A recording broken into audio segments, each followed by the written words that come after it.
తాకట్లో ఉన్న మీ బంగారాన్ని విడిపించి ఆ రోజు ఆన్లైన్ రేటుకి కొంటాం. Sharma gold company. నమస్కారం, వెల్కమ్ టు సుమన్ టీవీ. నేను గీతాంజలి. శ్రీమాత్రే నమః. ప్రస్తుతం మనతో పాటు కామాఖ్య అమృత శోధన సంస్థ వ్యవస్థాపకులు, అమ్మవారి ఉపాసకురాలు వేణుశ్యామ అమ్మ ఉన్నారు. వారితో మాట్లాడదాం. అమ్మ నమస్కారం. చాన్నాళ్ళయింది, చాలా సంతోషం మళ్ళీ కలవటం. పీఠానికి ఎప్పుడు వచ్చినా భలే ఆనందంగా అమ్మ ఒళ్ళో కూర్చుంటే ఎంత హ్యాపీగా ఉంటామో అలా అనిపిస్తుంది. ఆ పాజిటివ్ అట్మాస్ఫియర్ ఎప్పుడు కూడా. అమ్మ చాలా అందంగా ఉన్నారు. నవరాత్రులు చాలా చక్కగా జరిగాయి కదమ్మా. మరి రాబోతున్నది ఆశ్వయుజ పౌర్ణమి, ఎంతో విశేషం అని అంటారు. అంటే ఈ మాసంలో శరన్నవరాత్రులు ఎంత బాగా చేసుకుంటారో పౌర్ణమికి కూడా అంతే విశిష్టత ఉంది అని చెప్తారు. మరి ఆ విశిష్టత మాట్లాడుతూ ఆ రోజున విధిగా అందరూ ఇంట్లో చేయవలసిన పూజ కానీ ఏమైనా విధులు కానీ నియమాలు ఏమైనా ఉన్నాయా, వీటి గురించి మాట్లాడదాం. అమ్మ నమస్తే. అందరికీ ముందుగా దసరా బాగా చేసుకున్నందుకు దసరా శుభాకాంక్షలు. ఈ పౌర్ణమి, అమావాస్య, ఈ దసరా నవరాత్రులు ఏదైనా చూసినా సరే మీరు బోళ్ళన్ని నవరాత్రులు ఉన్నాయి మనకి గుప్తంగా. చాలామంది ఉపాసకులు మాత్రమే అన్ని నవరాత్రులు చేసుకుంటారు. కానీ ఎవరైనా సరే అంటే ప్రతి ఒక్కళ్ళు చేసుకునే పండగే దసరా. 9 రోజులు అందరూ చేసుకుంటారు. మనకి తెలుసున్న నవరాత్రులు అంటే కూడా చిన్నప్పటి నుంచి మనకి దసరా నవరాత్రులే. దానికి కారణం ఏమిటి అని అంటే, అసలు ఏ పూజ అయినా 9 రోజులు ఎందుకు చేస్తున్నారు? నవరాత్రులు. ఈ నవము అన్న సంఖ్యకి ఏంటి గొప్పతనం? ఈ నవరాత్రులు ఎందుకు ఇంత విశిష్టంగా చెప్పుకుంటున్నాం అని ప్రశ్నించుకున్నప్పుడు ఇక్కడ 9 నవరాత్రులు, దసరా అన్న ఆ పేరులోనే ఉంది చూడండి, సరదా అని. అంటే అందరూ సరదాగా చేసుకునే పండుగ ఇది. వాళ్ళు ఉపాసకులు అంటే పండితుల, పామర్ల, లేకపోతే వీళ్ళ వాళ్ళ, ఈ కులవా, ఇంకేమి భేదాలు లేవు. ప్రతి ఒక్కళ్ళు సరదాగా చేసుకునే పండుగే దసరా. అది ఎందుకు అలా అవుతోంది అని అంటే, అసలు ఏ పండుగ అయినా ఎందుకు చేసుకుంటున్నాం అంటే, ఒకే ఒక్క పండుగ మనం సూర్యమానంతో చేసుకుంటాం, మిగతా అన్ని చంద్రుడితో కనెక్షన్ ఉన్నవే. దానికి కారణం ఏమిటి అంటే, చంద్రుడు ఏం చేస్తూ ఉంటాడంటే మన మనస్సుకు అధిపతి అవడం వల్ల ఆయన కళలు ఏవైతే మారుతున్నాయో దాంతోపాటు మనసులో చంచలత్వం వచ్చేస్తుంది. అందుకే ప్రతి థాట్ మారిపోతూ ఉంటుంది, ఆలోచనలు అనేవి. ఆ ఫ్లక్చువేషన్ పోయి స్థిరత్వం రావడానికే ఇక్కడ 9 అన్నది సంఖ్య చూస్తే కూడా 9 ఎప్పుడు స్థిరం. ఆ స్థిరం అనడానికి కారణం ఏంటంటే మీరు 9వ ఎక్కువే. అందుకే అమ్మవారి దగ్గర ఏదున్నా సరే, ఎందుకు ఆవిడ నిజం కదా, ఆ నిజం దగ్గర ఏదున్నా చూడండి, శ్రీచక్రంలో ఉన్న ఆవరణలు, నవావరణలు, మన శరీరంలో ఉన్న రంధ్రాలు, 9 రంధ్రాలు, ఆవిడకి చేసే పూజలు, నవరాత్రులు అన్నీ నవంతో ఎందుకు వస్తున్నాయి అని అంటే, ఈవెన్ ఆవిడ నవమి అన్నది ఆవిడకి చాలా ఇంపార్టెంట్ రోజు. ఆ నవమి ఎందుకు వస్తున్నాయి అని అంటే, నా నవమి. ఇక్కడ ఏది చూసినా సరే దేవుడు పుట్టిన డేట్లు కూడా మీరు చూస్తే అయితే నవమి అవుతాయి, లేకపోతే అష్టమి అవుతాయి. అంటే 8కి 9కి ఉన్న డిఫరెన్స్ ఏంటి అని అంటే, మీరు ఎప్పుడైనా చూస్తే 9వ ఎక్కంలో 9 × 1 = 9 వస్తుంది. 9 రోడ్లు 18, అంటే 1కి 8 కలిపితే మళ్ళీ 9. 9 3 27, 2కి 7 కలిపితే ఎంత? మళ్ళీ అంతే. 9 4 36, 3కి 6 కలిపితే 9. మీరు చూస్తే ఆ 9 అన్నది ఎప్పుడు కాన్స్టెంట్గా స్థిరమైన సంఖ్య. అంటే శుద్ధ జ్ఞానం ఎప్పుడు స్థిరంగా ఉంటుంది అని చెప్పడమే ఇక్కడ నా 9లో ఉన్న గొప్పతనం. అంటే ఆ 9లో ఏది చేసినా సరే మనకి స్థిరత్వం వస్తుంది. ఈ స్థిరత్వం ఈ శరత్కాలంలో ఎందుకు అందరూ చెయ్యాలంటే, ఇదంతా అంటే ఒక రకంగా చెప్పాలంటే ఫేమస్ అనుకోండి. అంటే అన్ని పండుగల కంటే ఇది చాలా గొప్పగా చేసుకునే పండుగ, అందరూ కలిసి చేసుకునే పండుగ, వీళ్ళు వాళ్ళు అని లేకుండా, అంటే తారతమ్యం లేకుండా చేసుకునే పండుగ, పలానా ఉపాసకులు మాత్రమే చేసుకోవాలని లేకుండా ఉండే పండుగ. ఈ 9 రోజులు ఎందుకు ఇలా వచ్చాయంటే, ఈ 9 రోజులే కాదు, ఈ 2 నెలలు అంత గొప్పవి. మీరు అందుకే ఆశ్వీజ, కార్తీక మాసాలు ఈ టైంలో వస్తాయి. ఇవి ఎంత విశిష్టంగా మనం చేసుకుంటామో కూడా మీకు తెలుసు. ఈ పాడ్యమి మొదలుకొని, అంటే ఆశ్వీజ పాడ్యం మొదలుకొని కార్తీక అమావాస్య వరకు ఉన్న ఈ 2 నెలల కాలాన్ని మనం శరత్కాలం అని పిలుస్తాం. అంటే శరత్ ఋతువు. ఇప్పుడు శరత్ ఋతువులో చంద్రుడికి ఏంటంటే చాలా తేజస్సు ఉంటుంది. అందువల్లే ఏంటి అంటే, మన పెద్దలందరూ ఎవరైనా ఎందుకు చేసినట్టు దీన్ని డిజైన్ చేశారు ఋషులు మునులు అంటే, ఈ టైంలో కనుక మనం ఏది చేసినా సరే మన మైండ్లో స్థిరత్వం, ఏకాగ్రత వస్తుంది. మనం ఎంత ఏకాగ్రతగా ఉంటే మనం అనుకున్నవన్నీ అంత బాగా సాధించగలుగుతాం. అందుకని చెప్పేసి ఈ 9 రోజులు అంటే ఎప్పుడైనా సరే మొదటి 9 రోజులు చివరి 9 అంటే మొదట చివర చాలా ఎక్కువ ఆ తత్వం ఉంటుందని అంటారు. ఈవెన్ పుష్కరాలకు వెళ్ళినా సరే మీరు ఫస్ట్ 12 రోజులు లాస్ట్ 12 రోజులు ఎందుకంటే ఆ శక్తి ఆ టైంలో చాలా ఎక్కువ ఉంటుంది. అందువల్ల ఫస్ట్ 9 లాస్ట్ 9 బాగా జరుపుకున్నా కూడా మొత్తం అన్ని రోజులు కూడా విశిష్టమైనవే. మళ్ళీ మీరు ఆశ్వీజ పౌర్ణమి ఈ రోజులు చేసుకోలేదు కదా, అయ్యో ఈ 9 రోజులు చేసుకోకపోతే ఏమవుతుంది అంటే ఈ 2 నెలలు హ్యాపీగా చేసుకోవచ్చు. దానికంటే కూడా చాలా గొప్ప టైం ఏంటి అంటే ఈ ఆశ్వీజ పౌర్ణమి మొదలుకొని కార్తీక పౌర్ణమి వరకు ఉన్న నెల రోజుల కాలం. వీటిని రాస అని పిలుస్తారు బృందావనంలో. అయితే మన ప్రకారం అయితే సిద్ధరాత్రులు లేదా మోహరాత్రులు అని పిలుస్తారు. మీరు చూస్తారు చండీ సప్తశతిలో కాలరాత్రి, మహారాత్రి, మోహరాత్రి అని చెప్పేసి చెప్పడం. మళ్ళీ మనకి ఏంటి అంటే నిజం వైపు, మోహం అంటే ఏంటి, ఆకర్షణ అని అర్థం. మనలో ఉన్న ఆకర్షణలన్నిటినీ తొలగించుకుని మనం దేన్ని అంటే నిజం వైపు వెళ్ళే స్థితి నెల రోజుల్లో ఉంటుంది. దానికే రాస అని ఎందుకు పెట్టారంటే బృందావనంలో ఆ కృష్ణుడి తత్వంలో కూడా రాసలీల అని మీరు చాలా సార్లు వింటూ ఉంటారు. రాసలీల అంటే ఏంటి, ప్రతి ఇద్దరు ఆడవాళ్ళ మధ్యలో కృష్ణుడు ఉండి రౌండ్గా వాళ్ళు కోలాటం ఆడుతూ మధ్యలో ఒక రాధాకృష్ణుల్ని నుంచోపెట్టి వాళ్ళు కోలాటం ఆడుతూ ఉంటారు. ఈ ప్రతి ఇద్దరు ఆడవాళ్ళ మధ్యలో కృష్ణుడు ఉండడం అంటే అర్థం ఏమిటి అంటే బోల్డ్ కృష్ణుల్ని చూపిస్తారు. దాని అర్థం ఏమిటి అంటే అంగన మధ్యలే మాధవ. అంగన అంటే ఏంటి, మనలో వచ్చే ఆలోచన. ఇంకో అంగన అంటే ఇంకో ఆలోచన. అక్కడ ఇద్దరు ఆడవాళ్ళు అంటే ఒక ఆలోచన ఇంకో ఆలోచన. ఆ 2 ఆలోచనల మధ్యలో ఎవరున్నారు అంటే కృష్ణుడు ఉన్నాడు. అంటే అర్థం ఏమిటి అంటే ఒక ఆలోచన నుంచి మన మైండ్ ఇంకో ఆలోచనకి వెళ్ళే లోపు మనకి తెలియకుండా లోపల ఒక చిన్న నిశ్శబ్దం ఉంటుందిట. ఆ నిశ్శబ్దం ఉన్నట్టు కూడా మనకి తెలియదు, ఎందుకంటే తెగ ఆలోచించేస్తూ ఉంటాం కాబట్టి. ఆ నిశ్శబ్దం పేరు ఏంటి అంటే మాధవుడు. అందుకే అంగన మధ్యలే మాధవ అని అంటారు. ఆ అంగన అంటే మనలో ఉన్న ఆలోచనకి మధ్యలో ఉన్న సైలెన్స్ ఏదైతే ఉందో అదే మాధవుడు. ఆ మాధవుడు కనుక ఎప్పుడు మన బుర్రలో ఉన్నాడు అంటే మనం ఎప్పుడు ఎలా ఉంటాం. అందుకే మానవ సేవే మాధవ సేవని కానీ లేకపోతే అష్టాదశ శక్తిపీఠాలకు వెళ్ళేసరికి ప్రయాగే మాధవేశ్వరి అని చెప్తారు. అక్కడ అంటే ఆ పేర్లకి ఎంత గొప్పతనం ఉందో. అంటే మనం పేర్లు మార్చేసాం లేకపోతే ఏదైనా అవ్వచ్చు, కానీ వాళ్ళు ఫస్ట్ పెట్టిన పేర్లు మీరు చూస్తే ఆ ప్రయాగ మాధవేశ్వరి. ప్రయాగము అంటే ఏంటి, గొప్ప యాగం. గొప్ప యాగం అంటే ఏంటి, లలితా శాస్త్రంలో చెప్పారు, నిరంతరం జరిగే యాగాన్ని గొప్ప యాగం అంటారు. నిరంతరం యాగం చేయాలంటే ఈ శరీరంతో మనకు అవుతుందా, సాధ్యం కాదు. ఒక 24 గంటలు చేసామనుకోండి అసలు, అంటే అది కూడా చేయలేము, ఎందుకంటే అంత వేడి దగ్గర కూర్చుని చేయాలంటే చాలా కష్టం.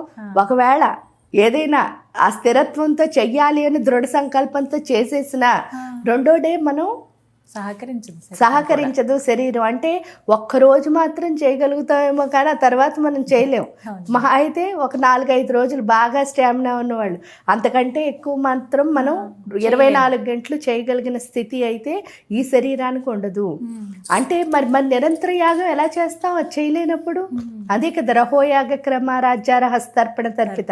ఆ రహోయాగం ఎలా చేస్తాము అంటే మూలాధార చక్రంలో ఉన్న కుండలిని శక్తిని పైకి తీసి ఇక్కడున్న సహస్రారంలో ఉన్న అమృత బాండంతో కలిపి ఆ 2టిని దేహం అంతా స్ప్రెడ్ చేయడాన్నే రహోయాగం అంటారు.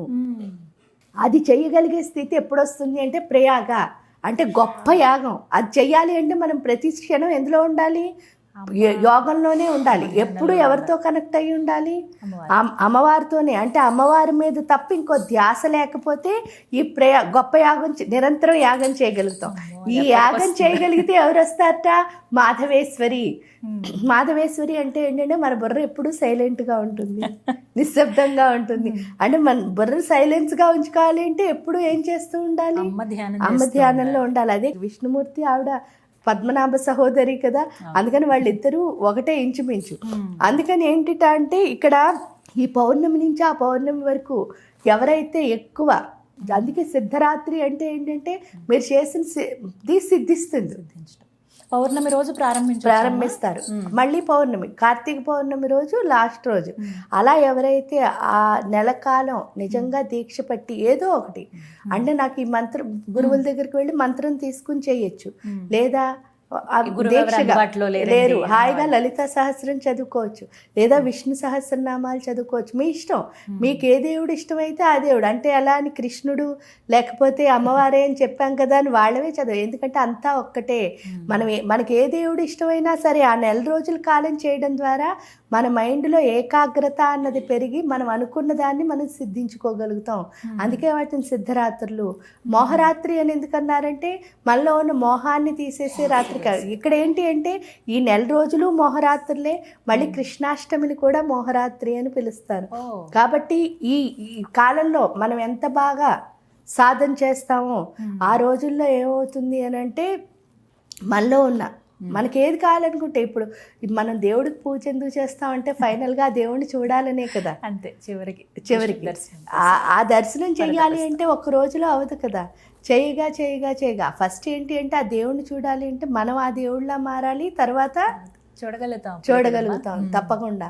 అది అవ్వాలి అంటే ఏంటి అంటే మళ్ళీ ఏంటి చిన్నవేవి ఉండకూడదు. అంటే చూడండి చాలా మంది నాకు ఇది కావాలి, దీని తర్వాత ఇది అవ్వాలి, అలా ఒక్కొక్క స్టెప్పులు ఉండకూడదు. ఇంకా ఫైనల్ డెస్టినీ ఏదో దానిపైన ధ్యాస పెడుతూ మనం అనుకుంటున్నట్టు. ఎందుకు అంటే విత్తనం ఒక్కటే, చిటారు కొమ్మ కూడా ఒక్కటే, అక్కడ వచ్చి ఫలితం కూడా ఒక్కటే. ఫలితం కూడా ఒకటే అంటే మామిడి చెట్టు వేశారనుకోండి, మామిడి పళ్ళలో కాయలో వస్తాయి. అంతేకాని ఒక కాయ సీతాఫలం కాయ, ఒక కాయ మామిడి పండు అలా ఇష్టమైనట్టు రావు కదా. కానీ మళ్ళీ కొమ్మలు చూసేసరికి ఏమయ్యాయి, డిఫరెంట్ కొమ్మలు ఉన్నాయి.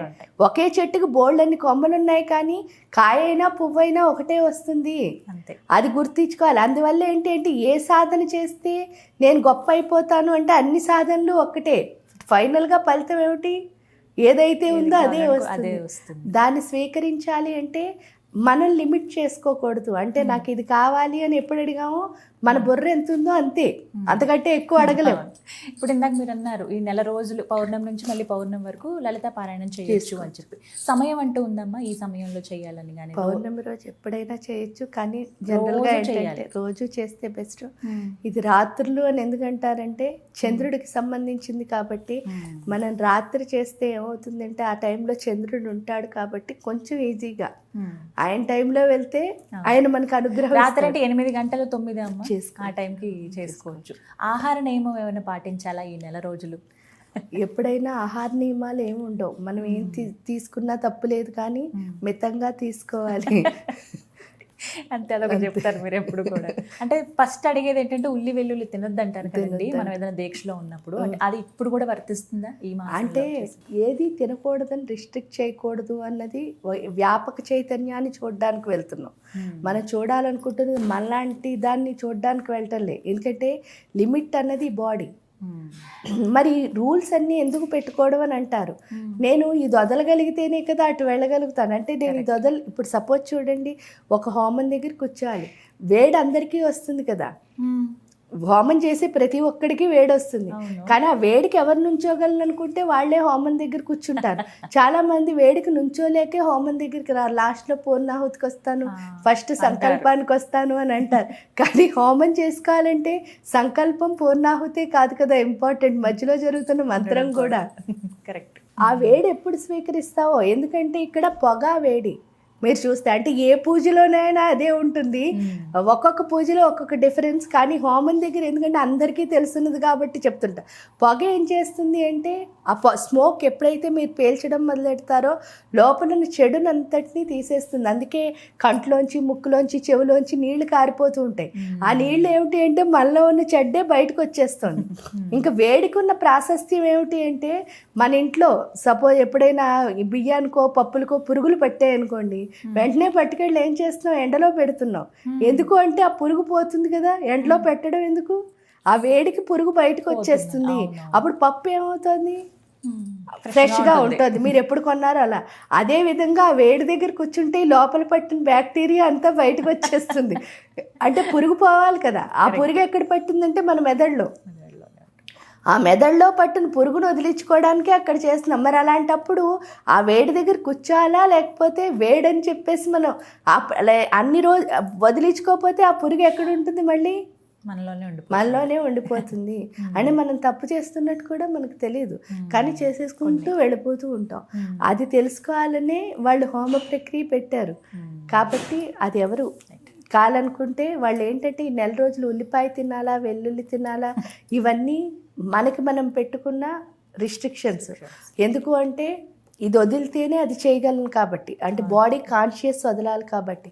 అలానే అది తింటే తప్పేం కాదు. మీకు అలాంటి తినాలనిపిస్తుంది అనుకోండి, తినడం మానేసి లలితా సహస్రం చదువుతున్నాను, తినకూడదు లలితా సహస్రం అంటే మీకు దేని మీద ధ్యాస ఉంది? ఉల్లి వెల్లుల్లి మీద ధ్యాస ఉంది తప్ప లలితమ్మ మీద ధ్యాస లేదు. అన్నిటికంటే ఇంపార్టెంట్ ఏంటి, మన మనసు దాని మీద లగ్నం చేయడం. అది చెయ్యాలి అంటే దీని మీదకి ఎప్పుడు ధ్యాస వెళ్తుందో, ఇది చేసేసినా పర్వాలేదు, అంటే తినేసినా పర్వాలేదు, మన ధ్యాస మాత్రం ఆవిడ పైన ఉండాలి. ఇది తెలుసుకోవాలి అందరూ. అది తెలుసుకుంటే సరిపోతుంది. అంతేకాని తింటే ఏమైనా అయిపోతుందేమో, ఒకవేళ పొరపాటున ఎప్పుడైనా తినేసాం అనుకో, తింటే ఏమవుతుందో, అలా భయపడకూడదు. ఎందుకు అని అంటే అమ్మ మనని ఏం చేయదు. అమ్మ ఎందుకంటే ఎప్పుడు మనకి రక్షణ ఇస్తుంది, మన ప్రేమిస్తుంది. దానికి బోల్డ్ ఎగ్జాంపుల్స్ అక్కర్లే. మనం ఎప్పుడైనా కింద పడిపోయాం ఒక మురిగ్గొంట్లో, మన అమ్మ బాగా రెడీ అయ్యి ఎక్కడికో పేరంటానికి వెళ్ళి వచ్చారు, పడిపోగానే చూసిందనుకోండి పరిగెట్టుకొచ్చి కౌగిలించుకుంటుందా? లేకపోతే ఆగు ఈ డ్రెస్ పాడైపోతుందని చెప్పేసి వేరే డ్రెస్ వేసుకొచ్చి ఈ పిల్లల్ని కౌగిలించుకుంటారా? ఎందుకంటే ముందు వచ్చిన వెంటనే అమ్మో నా పిల్ల పడిపోయిందని గుండెలు బాదుకుని వచ్చి గుండెలకు హత్తుకుని ఆ పిల్లని ఎక్కడ తగిలిందో వాటికి ఫస్ట్ ఎయిడ్ చేసి ఇవన్నీ చూస్తారు. కానీ ఈవిడ కట్టుకున్న చీర, నగలు ఇవన్నీ ఈవిడికి అవసరం లేదు అసలు. ఎందుకంటే అన్నిటికంటే ఇంపార్టెంట్ తన బిడ్డే. అది ఎవరు అంటే మీతో పాటు 80 సంవత్సరాలు ఉంటుంది. ఆవిడకి 20 సంవత్సరాలు వచ్చాక మనం పుడితే మనం ఆవిడ 100 ఏళ్ళు బతికేస్తే మనతో ఒక 80 సంవత్సరాల కాలం గడుపుతున్నారు అంతే ఆ తల్లికి అంత ప్రేమ ఈ బిడ్డ పైన ఉన్నప్పుడు మనం ఎన్ని జన్మలు ఎత్తుతున్నామో అన్ని జన్మలు మనతోనే ఆ తల్లి కింద వస్తుంది కదా జగన్మాత. ఆవిడకి ఇంకెంత ప్రేమ ఉంటుంది. అలాంటప్పుడు మనం ఏదన్నా తెలియక చేసినా తెలిసి చేసినా మన పొరపాటుకి ఆవిడ ఏం చేస్తుంది అంటే మన లోపాలని సరిదిద్దేదే తప్ప మన తప్పులు నించేది తల్లి అవదు. కాబట్టి ఆవిడ ఎప్పుడు తప్పెంచదు. సరికదా మనకి తను ఏం చేయగలదో అవన్నీ ఇస్తుంది. కానీ మనం రిస్ట్రిక్షన్ పెట్టుకున్నాం. సపోజ్ అంటే నాకు ఇది అవ్వాలి అంటే నేను ఈ ఉల్లిపాయ తిన్నాను, ఉల్లిపాయ తింటే నాకు ఏదైనా అవుతుందా, లేకపోతే ఉల్లిపాయ తినకుండానే చెయ్యాలా, ఇవన్నీ రూల్స్. మీరు ఎంత లిమిటేషన్స్ పెట్టుకుంటారో అంత ఏమవుతారు అంటే అంటే మీరు చేస్తున్న దాన్ని లిమిట్ చేసేసుకుంటున్నారు. అందుకే శాకంబరి కింద అమ్మని మనం అలంకరిస్తాం. శాకంబరి అని చెప్తాం కూడాను. దుర్గాదేవి అలంకారాల్లో శాకంబరికి చాలా ప్రాముఖ్యత.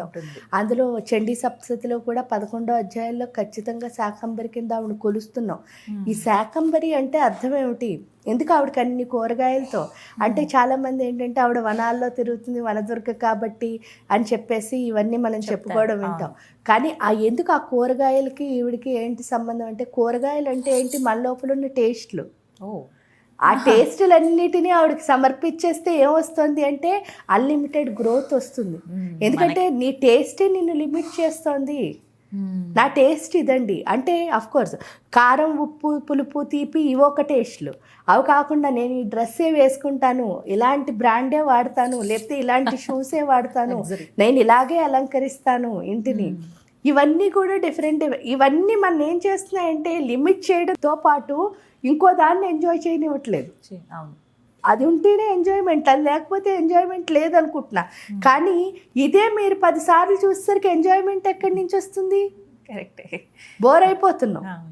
అప్పుడు ఏమవుతుంది అంటే అది ఎప్పుడు మిమ్మల్ని ఆ టేస్ట్ ఏం చేస్తుంది అంటే ఒక చట్రంలో ఉంచేస్తుంది. అప్పుడు మీకు గ్రోత్ అన్నది ఉండదు. టేస్ట్ మీరు ఎప్పుడు వదిలేసారో ఏమవుతుంది? రుచి అన్నదాన్ని వదిలేస్తే మీరు ప్రకృతిలో ఉన్న ప్రతి దాన్ని ఎంజాయ్ చేయగలుగుతారు. మీరు ఎంత ఎంజాయ్ చేస్తారో అంత ఈ సృష్టి అంతా వ్యాపించే చైతన్యం కింద మారుతారు. కాబట్టి రిస్ట్రిక్షన్ అన్నది అంటే తిండికి దేనికి మీరు రిస్ట్రిక్షన్ పెట్టినా సరే అదేం చేస్తుంది అంటే మిమ్మల్ని అక్కడికే ఆగిపోతుంది. గ్రోత్ అన్నది ఏంటంటే మీ ఒరిజినల్గా అంటే మీ మైండ్లో తినాలని లేదనుకోండి, తినకపోయినా పర్వాలేదు, దాని మీద వ్యామోహం లేనప్పుడు. వ్యామోహం ఉన్నప్పుడు మీరు మానేశారనుకోండి మీ కాన్సన్ట్రేషన్ దీని మీద ఉంటుంది తప్ప దాని మీద ఉండదు. అదేదో మీరు డిసైడ్ చేసుకోవాలి. కానీ అమ్మ మీరు ఏం చేసినా సరే యాక్సెప్ట్ చేసేదాన్ని అమ్మ అంటారు తప్ప మీరు ఏదో చేశారని మిమ్మల్ని వదిలేసేదాన్ని అమ్మ అనరు. ఒక్కటి నియమాలనే మీకు వారి వారి అభిప్రాయం డిపెండ్ అయి ఉంటాయి. కానీ చక్కగా ఆశ్వేజ పౌర్ణమి నుంచి కార్తీక పౌర్ణమి వరకు అమ్మని ఇంకా బాగా కొలుచుకోవచ్చు దివ్యమైన రోజులు. చాలా చక్కగా వివరించారమ్మా, ధన్యవాదాలు.